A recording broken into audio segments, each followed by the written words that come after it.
Welcome to today's Face the Facts Friday. Our top stories this week. Ex-Royal Marine Penn Farthing rescues animals from Afghanistan. The UK government will kill your pets. More farmers loving their animals. And a few more interesting stories. Then we'll finish with your favourite bit, the meat flakes of the week, where I'll respond to the dumbest shit I've seen from meat gobblers over the last week. Are you ready to start this week's Face the Facts Friday? Drop a comment right now saying, I came to get fact. And let's start with the first story about Penn Farthing. Penn Farthing is an ex-Royal Marine who runs an animal shelter in Afghanistan. They drove a van full of 173 animals to the Afghanistan airport, knowing the Taliban would intercept them, which was obviously dangerous and probably pretty terrifying. Luckily, they weren't harmed, and Penn and the animals got into the airport. The Taliban wouldn't allow any of his staff to go with him, so only Penn and the animals could escape the country, which, it's awful, but at least they let some through. At least they let him and the animals through, and they didn't stop all of them. So they took a private flight to the UK, which ended up just being Penn and the animals. The US soldiers who controlled the airport told him they didn't have anyone else to put in the empty seats on the flight, which is insane, right? With so many people desperate to escape the country. What? But anyway, they made it back to the UK, and that's important.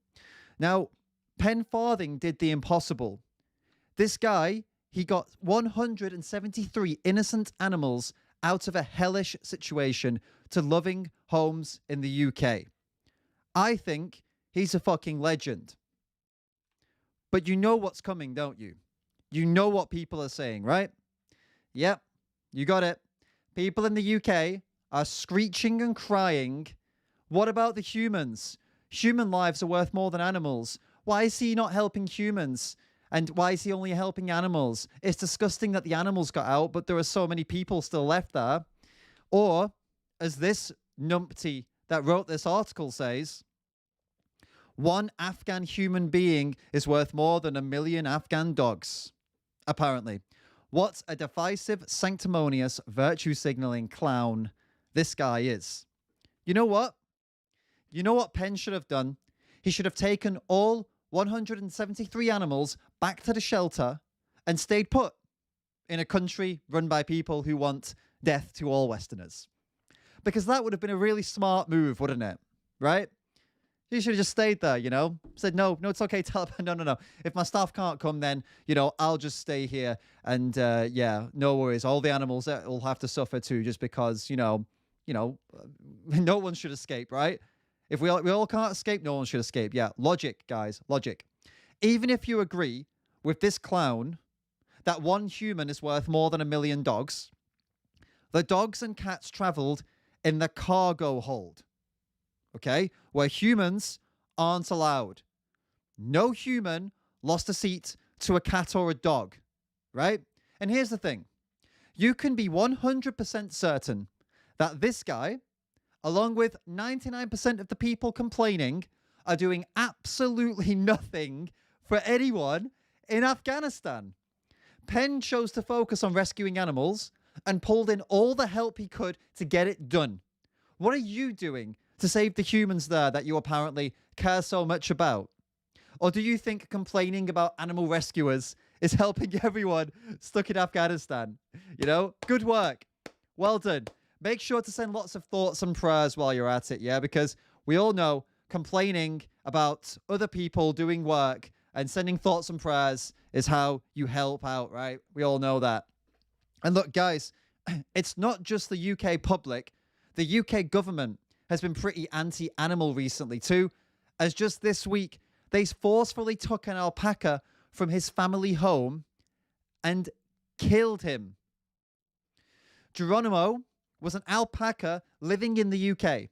His owner had been in a 4-year legal battle with the government to save him after he was sentenced to death by that government in 2017 for having an infectious disease. The owner is a professional vet, and she was demanding more testing, trying to save Geronimo for 4 years. But the government ruled against her.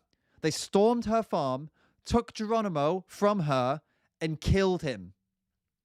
This is legit. This legit just happened, guys. Literally just happened.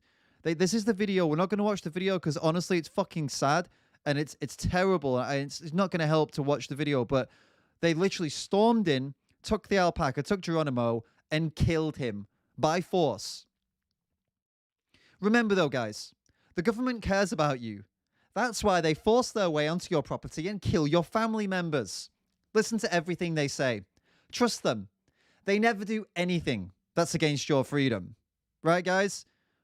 You should just listen to everything they say. Don't question anything. All right? Just be a good citizen. Do the right thing. Trust your governments, guys. In case you're not getting this is sarcasm. Right, guys? This is sarcasm. Don't trust them because they pull shit like this off, yeah? But hey, look, don't get too down. At least we know farmers care about their animals. You see, pig farmers have warned us that due to worker shortages, they're going to have to kill 70,000 perfectly healthy pigs. Which is, you know, it shows us that they really care. You know, that's why I'm talking about this, because they're telling us, they're warning us, like, yeah, it shows that they really, really care about those animals, right? Wait, isn't that what they were going to do anyway? Right? Oh, wait, how silly of me. This is different. Because they're going to have to actually kill 70,000 perfectly healthy pigs without making any money from it. That's the problem, guys. That's the only difference between what they're going to do now and what they normally do. So sad, isn't it? F's in the chat, guys. These farmers really have it hard. Instead of killing pigs for money, they're killing pigs because of a staff shortage. What a nightmare for these poor, hard-working farmers. The real victims in our society. Speaking of poor, hard-working animal killers, Tyson Foods, one of the largest meat companies in the world, is offering employees $10,000 for getting... Okay, I can't say the word. Here it is. For getting... We're going to call it banana, because YouTube will get upset if I say the V word. So yeah, if you're an employee at Tyson Foods and get the banana, you can enter a competition to win $10,000. There's definitely irony here, right? In the industry, most likely to cause the next global virus disaster, bribing its staff to get the banana for the current global virus disaster. Right? Isn't there a joke in there somewhere? Is there an irony in there somewhere? And what the hell is with the bribery? I've seen donuts, McDonald's meals, and now money being used to try and bribe people to get the banana. Like, imagine someone's decided they don't want the banana. They've done their research and have decided for whatever reason it's not for them, right? But they're poor and desperate for food or cash or both. So they get the banana. Is that not a bit messed up? Do you not think that's a bit messed up? I think it is. I think it's pretty fucked up, to be honest with you. There's something really off about it, you know? Bribing people to get a banana like that. It's just, I don't know, guys. It stinks. It really stinks to me. Now, look, we've got 2 more stories. Then it's time for the meat flakes of the week. If you're enjoying this week's Face to Facts Friday, leave a comment right now saying, fuck the meat industry. And I'm saying that again this week because, you know, fuck them. And not enough of you said it last week. So I want to see it in the comments. If you don't have to write fuck, you can say screw if you don't want to swear. But, you know, just say something. Say something like that, guys. Come on, get in the comments. Okay, now we're talking about ethics. I can't wait to see what you guys think about this. All right, this is a very interesting story, and it's going to test the ethics of some of you. We're going to see we're going to get some division here. This company is making mouse meat cat treats using cultured mouse cells. The founders are both volunteer animal rescuers, and they want to make cat and dog food with meat that doesn't involve animal slaughter. Now, here's the bit that's going to divide everyone. They had to take cells from mice to make the lab meat, but the 3 mice they used for this weren't killed. They were adopted by employees of the company and are all healthy and alive today. So do you agree with this or not? Do you think it's okay to take cells from the ears of mice if they aren't killed and are adopted to produce dog and cat food without slaughter? Or do you have an issue with that? Well, let me know in the comments. Because for me, I'll be honest with you, I'm not married to this actually. I do not agree with animal testing at all. But we need to feed cats, especially. Dogs can be plant-based. Cats, it can be a little bit complicated. They can be plant-based, but they can also have a lot of issues if they don't react well to it. And I've seen a lot of vegan cat owners who have fed the cats plant-based, hasn't worked out, and unfortunately they've had to go and feed them meat again, right?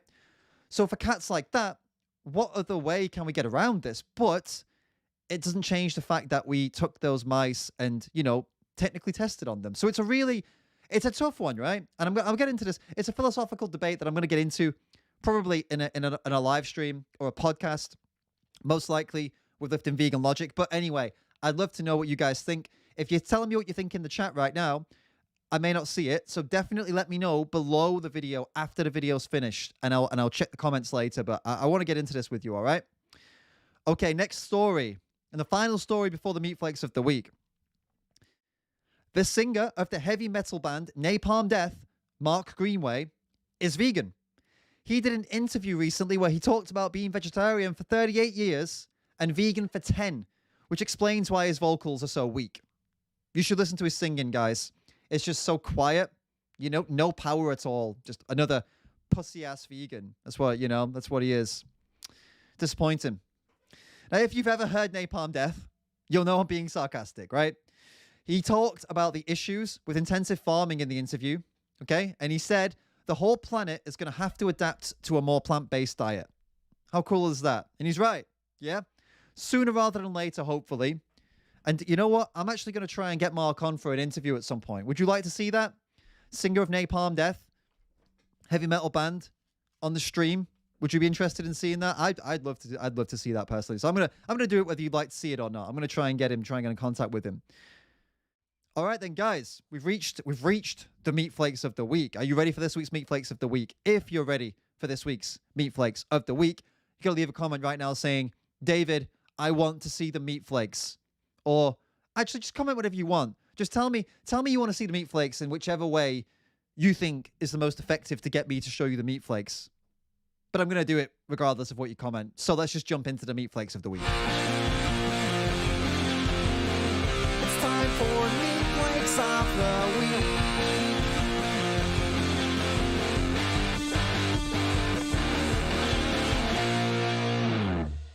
All right, let's kick off with the meat flakes of the week, and let's get into the first meat flake. Actually, the first meat flake is not a meat flake at all. The first meat flake is actually a woke flake. Now, this is someone on Reddit responding to a post by Aditya, actually, Soytheist. And they say people can advocate for veganism all they want as long as they stay in their lane and don't step on marginalized groups to get there. You got me in the first half. Okay, I get that. Don't step on marginalized groups. Stay in their lane. Not so sure. Don't step on marginalized groups. Agreed. White people need to leave minorities alone. Sounds a bit racist, doesn't it? We have plenty of vegans within our own communities that can advocate for animals. Now, you see, on the surface, I guess a lot of you might agree with this, but dig a little deeper. This is just segregation. This is racial segregation. This is literally it. The thing is, this is where wokes and racists would absolutely agree. Like, racists would read this and say, oh, yeah, definitely, white people need to stick to their own. And then woke people would read this and go, oh, yeah, definitely, white people need to stick to their own. When you sound like an actual racist, maybe it's time to look inward and start to say, wait a minute, maybe have we gone so anti-racist that we've become racist? And last week, a few of you were asking me, like, what examples do you have of people who are anti-racist or anti-colonialist but are actually acting like racists? There you go. This is one. This is from a vegan woke flake. So, guys, that's a prime example of what I was talking about last week. You POS wacko social justice terrorists on notice. The world, especially in America, has had enough of you all. The gloves are off. You're on notice. Mess with the bull, you will get the horns from now on.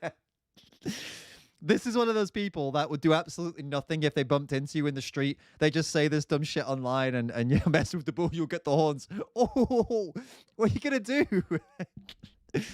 But anyway, this POS wacko social justice terrorists. Yeah, I don't, as you've just seen, the reason that these kind of people put vegans in the same bracket as actual, what would be considered wacko social justice terrorists is because of people like the last post who are coming out with this absolute nonsense and trying to like rewrite the rules and in society and rewrite science and rationality, and they're just pulling it all apart and trying to basically terrorize people for believing in things that are completely valid to believe in. They associate vegans with that, unfortunately, because a lot of vegans are unfortunately falling into that.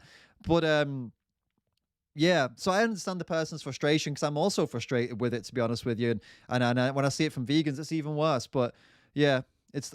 I mean, I don't agree with. He's not going to do anything, but his frustration is understandable. All right, I'll give you that. He's not necessarily anti-vegan. I think he's just anti-social justice nonsense, which I actually agree with. I agree with being anti that. Man, you're thinking too intellectually. Think sensibly. What? What? How can you think intellectually in a nonsensible way? And how can you think in a sensible way if you're not thinking intellectually? Can someone explain that to me? Forcing your beliefs on others. I love that this account is Central Intelligence Agency, and there's definitely no intelligence in this comment. Forcing your beliefs on others. Good one. The worst YouTuber you'll see even in next 100 years. Actually, that's a big compliment. To be honest with you, if I get the title of worst YouTuber you'll ever see even in the next 100 years, that is a lifetime accomplishment. There are literally millions of YouTubers. If I get recognized as the worst of all of those millions, that is an achievement. That's an award. I'm happy about that. I've achieved something in my life. I won the award for worst YouTuber. Out of millions of people that could have won it, I won it. I would be happy with that. And you know what? The worst YouTuber in the world would make ripples in society. They would be getting on the news. They'd be going on chat shows. They'd be like, also financially, they'd be pretty good too.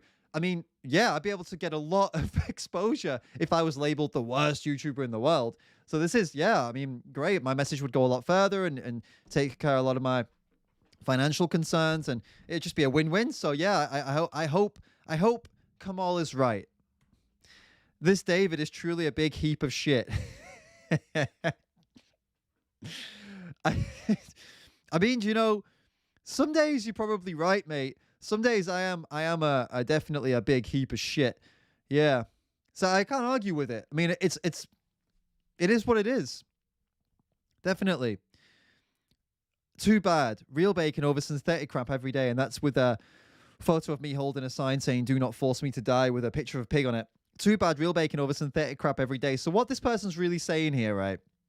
Because when they say synthetic crap, what they're meaning is they're not happy with the kind of lab-based stuff or like cultured stuff or, soy-based stuff or whatever. They're calling it all synthetic. So what you're saying is when you say, I'll take the real bacon over the synthetic crap, what you're saying is, I'll take the slaughterhouse, the blood, the fear, the torture, the pain, the violence. I want that. What this person's saying is, if you add that to the plant-based bacon, then I want that. Give me that. That's basically what this means. Can you? It's the most meat flakery bullshit when they say stuff like this, because it's just completely irrational. You can get something that tastes very similar, that's actually healthier for you, and that is around the same price, but you will elect to pay for the one that comes from the pain, suffering, and violence in a slaughterhouse. Yeah, makes total sense, man. Fucking meat flake. The truth is simply you are hungry for subscribers and views and money. I mean, yeah, I am. What? If I wasn't hungry for subscribers, views, or money, why the fuck would I be on YouTube? If you're on YouTube, if you're a YouTuber, you're making videos, and you're not hungry for any of those three things, why are you making videos?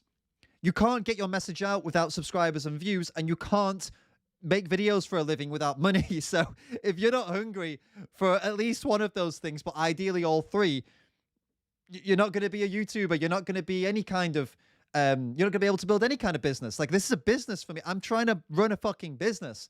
Fortunately for me, I've chosen to focus my business on veganism and animal rights and defending the animals. Fortunately for the animals, that is. Sorry, fortunately for the animals, rather than doing it for some other, selfish reason, like, I don't know, talking about something else. But it still is a business, guys. And if you're an activist and you have a job and you're not looking for money, you should still be looking for subscribers and views. Otherwise, how the fuck are you going to get your message out to a lot of people? It's really not rocket science, Have a question. Why would animals taste so good if we're not supposed to eat them? Well, I mean, yeah, it's a fair point. And Jeffrey Dahmer, the serial killer who ate humans, would also ask the same question. Hey, guys, look, I know you're upset with me for killing and eating humans, but if they're not meant to be eaten, if I'm not supposed to eat them, if I'm not supposed to be a cannibal, why do humans taste so good? Answer that, someone. And then so many people, they get so upset with the Chinese at Yulin. I mean, they say the same thing. Hey, if dogs aren't supposed to be eaten, why do they taste so good? Can someone answer that question to me? I don't understand, guys. I don't understand. Hey, you can go even further than that. You don't even need to go with violence. You can just talk about, okay, hey, look, I'm obese. I'm sick. I've got many problems. I'm probably going to die early. But hey, look, if donuts aren't supposed to be eaten by me and other fatty fried foods aren't supposed to be eaten, why do they taste so good? Why do they taste so good if we're not supposed to eat them? It's just, I'm just doing this to expose to you the lengths of meat flake logic, like just how illogical and meat flaky this is. It's a good one. He would rather have an easy life being a vegan activist than doing something useful. That was someone talking about me in a comment. Again, this isn't a really... I see this so often with vegans and activist pages. Say, oh yeah, it's just on a holiday. He doesn't do anything. It's like, yeah. Do you know what? Actually, this person's right. I'm going to agree with them. I'm going to agree with Always Blue here because look, it is actually so much easier to learn how to edit, produce, film, edit, and produce videos. Spend 4 or 5 years learning that, and also learning how to use Photoshop, 4 or 5 years editing and creating and graphic design, and building my own business, my own platform from 0 to over 45,000 subscribers. This is actually all of this, learning all those skills over 4 years and really building. Oh, this is all so much easier than just getting a job and working for someone 9 hours a day. Yeah. Because that's that's so much harder. Punching in the morning and punching out in the evening in a job, a meaningless job, is definitely the harder thing to do than learning how to do all these skills yourself and building your own business. Building your own business and learning all skills is easy. It's easy. The hard thing is working in a cafe for someone else for minimum wage. That's yeah. Just punching in, doing the job, going home. That's definitely it, right? Now, I'm not dissing on people who have jobs in that kind of world. I used to have the job in that kind of world, but let me just tell you something right now. If you were going to put both on the table to me and tell me, David, you can go back and work where you used to work. I used to work in human resources, right? You tell me, David, go back and work in human resources, go and work that job, or you can do what you're doing now. Which one do you think is harder? It's not even a competition, guys. What I was doing in HR was, challenging, but it was simple. It had almost no accountability at all. I was working for a director, for a boss. I got holidays. I got paid holidays. I got to, very flexible working schedule. If I missed a day, it didn't matter. Someone covered for me. What I do now, guys, if I take a break, I don't make money. If I don't get something done properly, it fails. No one's covering me. No one helps you out. YouTube, if you're a YouTuber, it's all on you until you can pay for a team to work for you. And let me tell you right now, okay, with all the work I'm doing right now and how hard it is, I'm barely even making like a minimum wage. Like I'm making about half of what minimum wage would be in a normal minimum wage job in most countries. So I can't afford to hire a team. So anyway, long story short, a little bit of an insight into what's going on with me. It's definitely not an easy life. Eating meat is not bad, man. It's our natural food cycle. Hurricanes that kill thousands aren't bad, man. It's our natural weather cycle. Isn't it true though, guys? Why are you complaining about hurricanes? Lifting Vegan Logic did a video about this recently. It's true. It's so true. They're natural, guys. Don't try and protect yourself. Don't even board up your houses or anything like that. Just let it happen. Let it happen. Let it come. It's natural. It's perfectly natural. All right. Then we're back round to the first one. Guys, hope you enjoyed this week's Face to Facts Friday.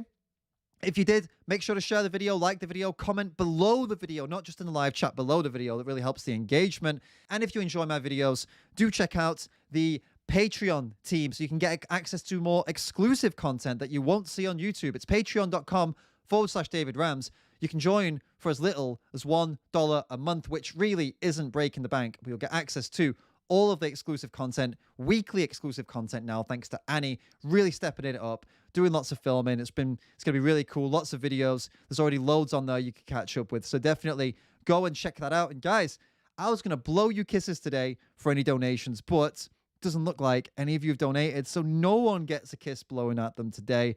But maybe, just maybe, you'll get that opportunity again in the next live stream, which is going to be on Sunday with Tash Peterson Vegan Booty. So do not miss that. Thank you so much, everybody, for checking out today's Face the Facts Friday, and I'll see you all on Sunday.